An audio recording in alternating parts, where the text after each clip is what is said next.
A nonprofit organization is helping students and recent college graduates prepare for their futures. And joining us now are CEO Nicole Tinson and Dr. Dennis Johnson from HBCU 20 by 20, the application. Welcome, both of you. Great to have you on the show this morning.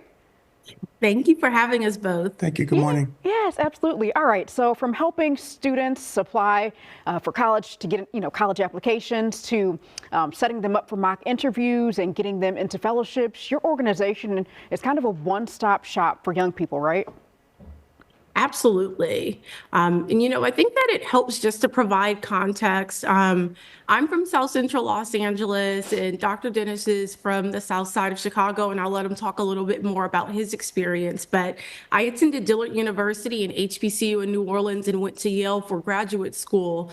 And while I was at Yale, I noticed the ways that companies came to recruit students, and I realized they never came to my HBCU to recruit students. So not only was there an opportunity gap, but there was an access gap. And as we began to grow our organization, we realized that students also needed those professional development resources and tools to also be set up for success. So Dr. Dennis Johnson has been instrumental in helping develop that program and ensure that students have what they need to be set up for success and to be on the career pathways that they are most interested in. Okay. And how long has your organization been around and doing the work that you're doing to help students prepare for their futures?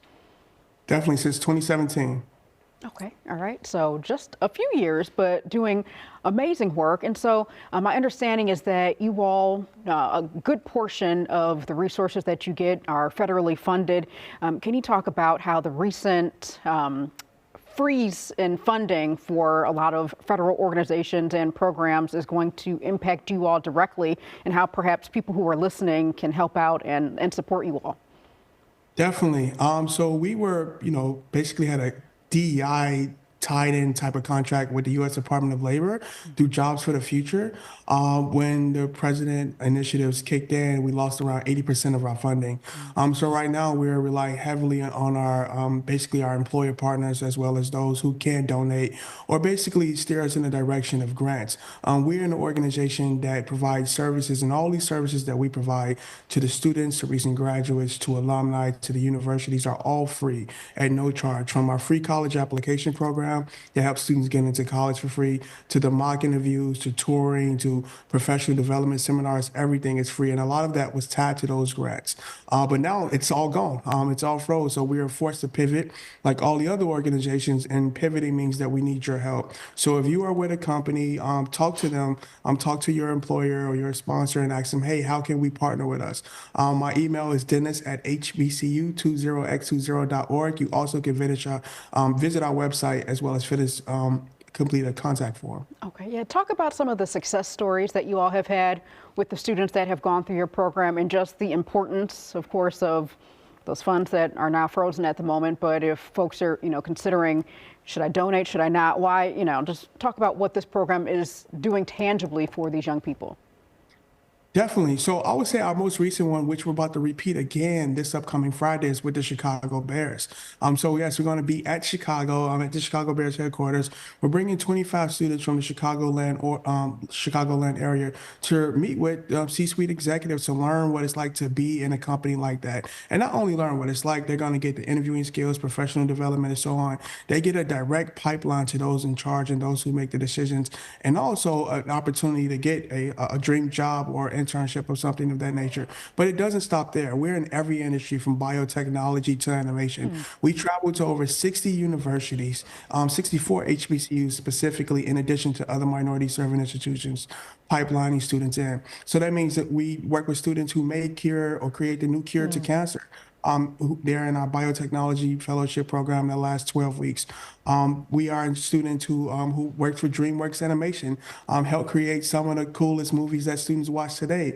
We are students at US Bank. And these students are not just going in for an internship, they're creating generational wealth for their families, and are giving back once they actually graduate and get into these jobs in which we help them secure. Absolutely. And you mentioned fellowships, and we just have a little bit of time left, but you all are also open to people reaching out to you who have opportunities for students to come in and be fellows, right, at their companies and their organizations.